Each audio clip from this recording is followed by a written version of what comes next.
Hello, everyone. My name is Usama Fayyad. I'm the Executive Director of the Institute for Experiential AI at Northeastern University. I wanted to take a few moments and cover my impressions from attending exciting conference last week, VentureBeat Transform 2023, which happened in San Francisco, July 11 and 12. This meeting was actually an interesting mix of attendees and exhibitors, all of whom are focused on AI. The primary focus was, of course, surprise, surprise, generative AI, with a heavy focus on the use of the technology and implications of its use in practice, which I liked. The audience naturally divided between those who are kind of pushing the technology and claiming great powers for automation and capabilities of LLMs. But refreshingly, I found that over half the audience are getting past the fascination with the hype and are really beginning to ask the real questions that matter. How and where does this fit in my business? What are the risks? How do I deal with hallucinations of the generative AI and ChatGPT?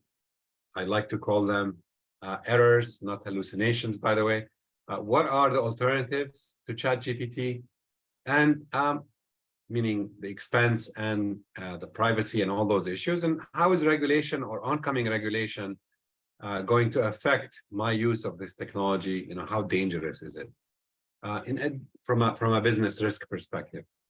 In addition to my session, where I provide you a link to the video of that session and kind of the discussion that happened there. And I encourage you to watch it, of course, where I gave a fireside chat on kind of the role of the human in the loop and how to realistically approach this and think about it. I attended many sessions and discussed with many people their thoughts on the topics and so forth. I also found the roundtable discussions very useful, and I'll report on some of those. So first, let's talk about the conference program for a second. I just want to highlight, I didn't attend every session, and I'm highlighting a few of these. Number one is a great talk at the start of the conference by my longtime friend, Ashok Srivastava. Ashok is the SVP and Chief Data Officer at Intuit. He covered the opportunity of integrating generative AI kind of almost invisibly and naturally into and seamlessly into products. Some of it targeted at consumers with products like TurboTax and Credit Karma, and some of it for small businesses with products like QuickBooks and MailChimp. The work was nicely done, and they had thought through customer experience and tried to address the real pain points. When I later asked Ashok how much of this in the session, how much of this was generative AI versus classical and predictive AI, he said, look, predictive AI still plays the majority role in the majority of the tasks, but that with the interfaces that involve NLP and language, LLMs have been a very useful tool indeed, and have kind of upped the game there, which I agree with him on, especially in the narrow context. He certainly believes in the acceleration effect of the technology, but acknowledges that leveraging the human in the loop to apply judgment and correct/catch issues and errors is critical for the proper use. I found second, the fireside chat with Gail Muldoon, who's the head of customer data analytics at Stellantis, the car company, formerly Chrysler, was very interesting in understanding how a major auto manufacturing is thinking of generative AI and AI in general. The focus was primarily on applications and success stories on the marketing front, not much else on the uses of it elsewhere in the organization. A few of the fireside chats by Intel and several other vendors focused on the notion that a natural language interface to query business intelligence and finance data is the future. While it's an interesting direction, so far, honestly, I have not seen any major game changers or advances over some of the tools that are already available that allow you to sort of query the data with using natural language or kind of search queries. In an interesting panel with Google and the ACM, the Association for Computing Machinery, the hard topic of how to avoid pitfalls and how to navigate the risks of generative AI was kind of taken on. It was hard to kind of make serious headway on this tough topic, right? This is not very well understood. Although I thought Jen Carter from Google did a valiant effort and was very sincere in answering some of the tricky questions in this area. It was kind of promising to see, but not much kind of real content. ACM is trying to take a proactive role in making progress on creating a framework for responsible AI.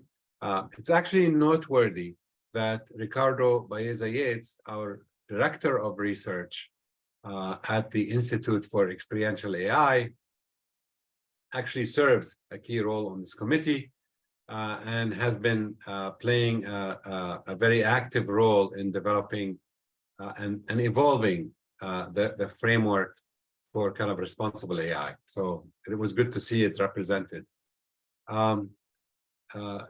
Jill Carson from Domino Data Lab made some good points in his session that LLMs are getting too big. In fact, the session was called Small is Beautiful. And I kind of agree with that. He was essentially pushing the idea that, hey, these models are going out of control. They're getting too big. Big comes with a lot of difficulty in terms of cost of training, cost of inference, cost of maintenance, cost of revision, all of that. And actually, I'm a big believer in that direction, that narrower domains with smaller models are probably the more pragmatic way to go. You don't need kind of the full power of the full English language or some other language.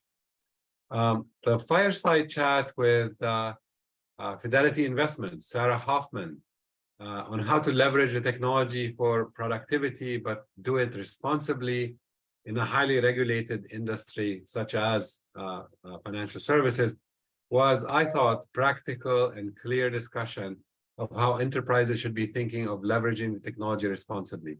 It was a rare and balanced, pragmatic view of the technology and its role in the business. Actually, there was a similar session by McDonald's that I'll come back to in a minute.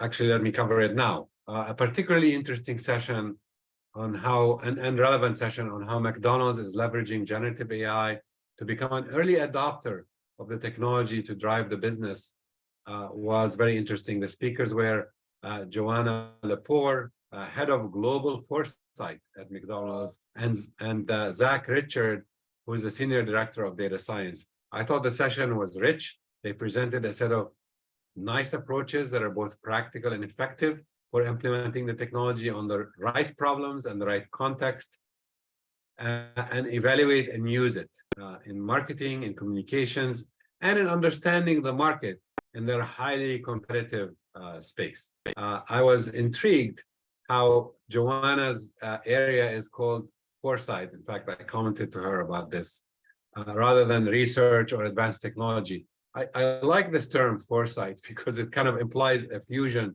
of technology, research, and strategy. Finally, the last session I'll comment on is a session by 4 leaders. It's a panel, putting generative AI to work, practical steps to drive value.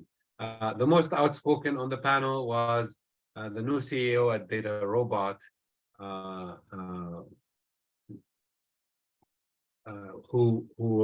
this is Debanjan Saha, who did a great job kind of presenting how they used a lot of the classical predictive AI, made it easy to use, and how they're approaching and benefiting from generative AI.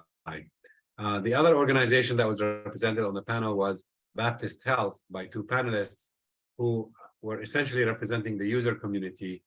And I think they did a good job of at least emphasizing being healthcare organizations, how important it is to pay attention and be realistic and kind of govern how much of this predictive stuff do you do and where do you plug it in a highly regulated environment where privacy is very important, etc.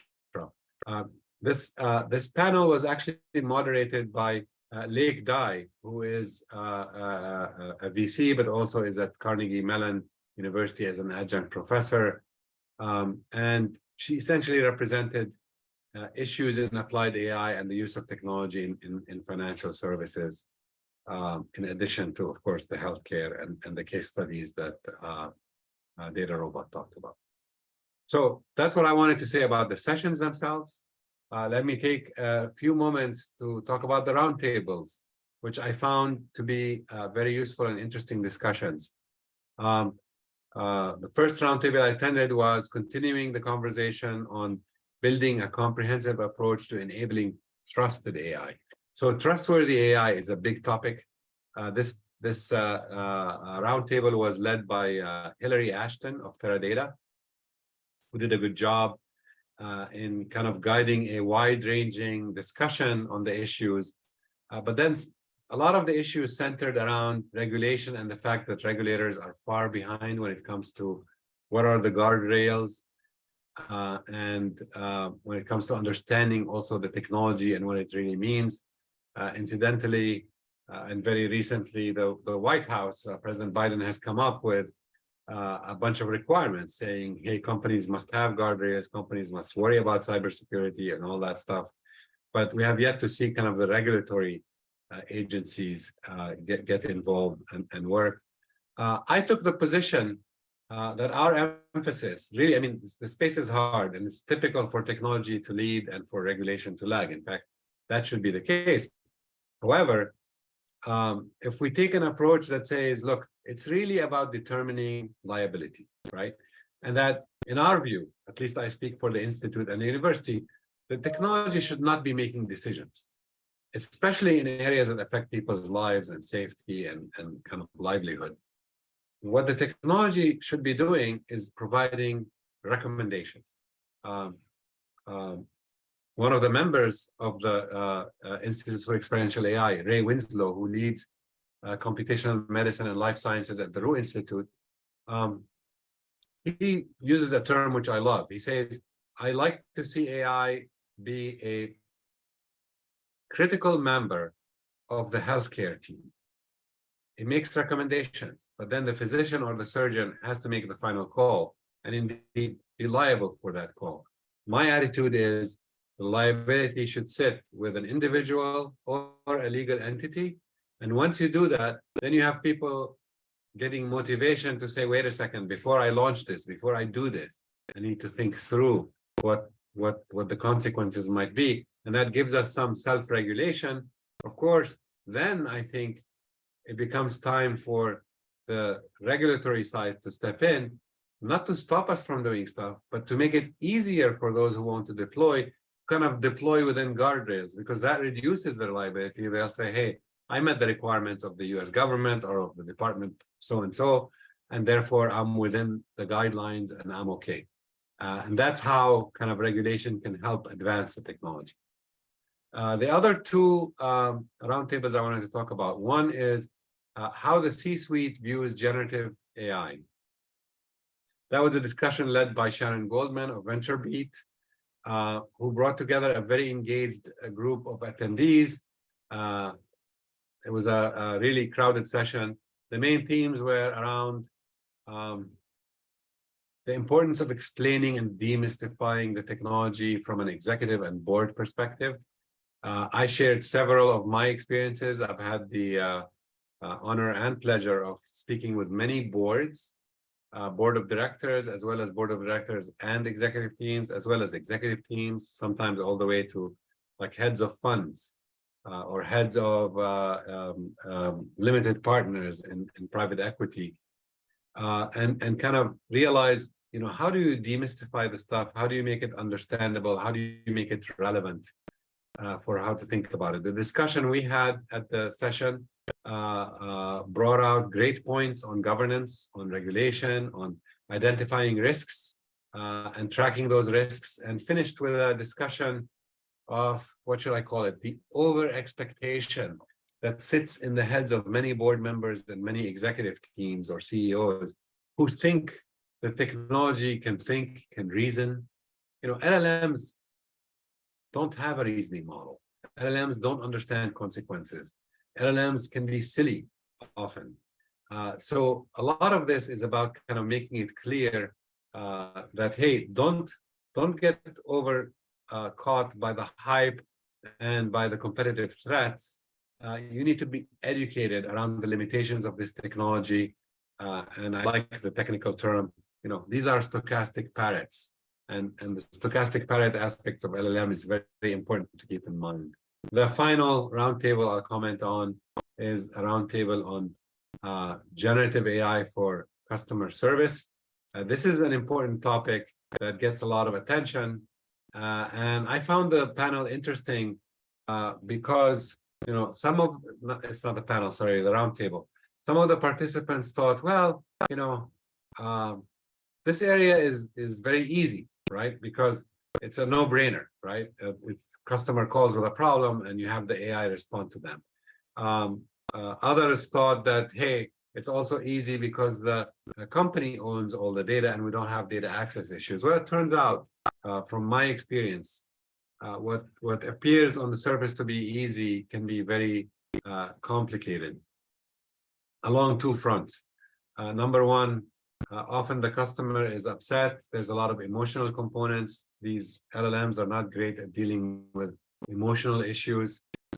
They also could make the wrong recommendations. I've been involved as an advisor to companies in this space of chatbots in the past. The most recent one was Abe.ai, which had an exit a few years back before the pandemic. And kind of one of the things they were trying to do was do the kind of that seamless handoff, strong conversational AI, but a seamless handoff to a human at the right time.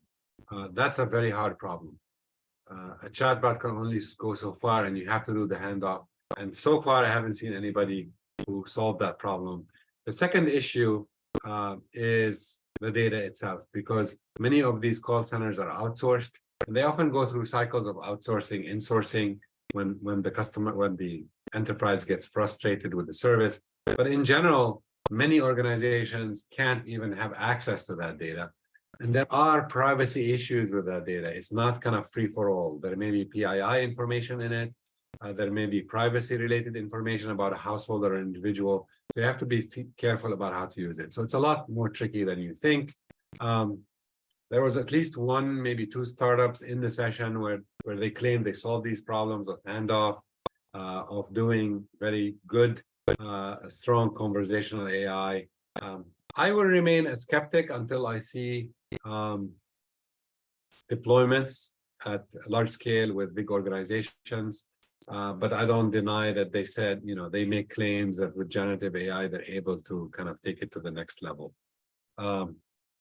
In terms of sessions, I will end the coverage with one session that was kind of emotionally very meaningful to me. This session is the Women in AI Awards ceremony, and there were several categories. I encourage you to go look them up. I encourage you to look up the winners of the various categories. I was there personally to support one of the nominees for the responsibility and ethics of AI. And she was a finalist, is also a member of the Institute for Experiential AI. This is Jansu Janja. I was proud of the fact that she was nominated, she was a finalist, and I was there to support, of course. But what impressed me more also is the number and quality of the finalists and winners. So I strongly encourage you to go look at this. I found it uplifting and truly something to be proud of.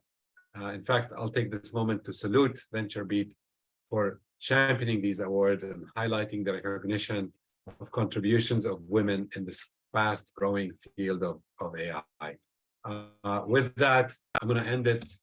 This update has gotten too long, so I will end it. with a quick description. I had many great one-on-one discussions with many people, but I'm going to highlight one of them, which is a discussion with the founder and CEO of a company called AI Explain. I had a chance to discuss the deeper topics with the founder and CEO, Usama Fayyad, on the challenges of building LLMs. How are they tackling that? How are they dealing with the expensive build cycle? How much do they leverage the smaller model size? The company actually also works on, of course, doing these LLMs in English in the US, but also in many other languages, including Spanish and Arabic. So how do you address these, and what are the different issues in dealing with different languages and keeping the stuff in sync?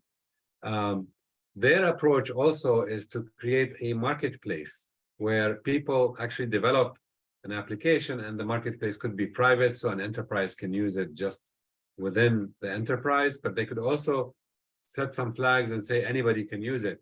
What shocked me, honestly, is how much traction this marketplace concept has taken. So this young startup has over 35,000 applications available that they claim leverage AI and generative AI.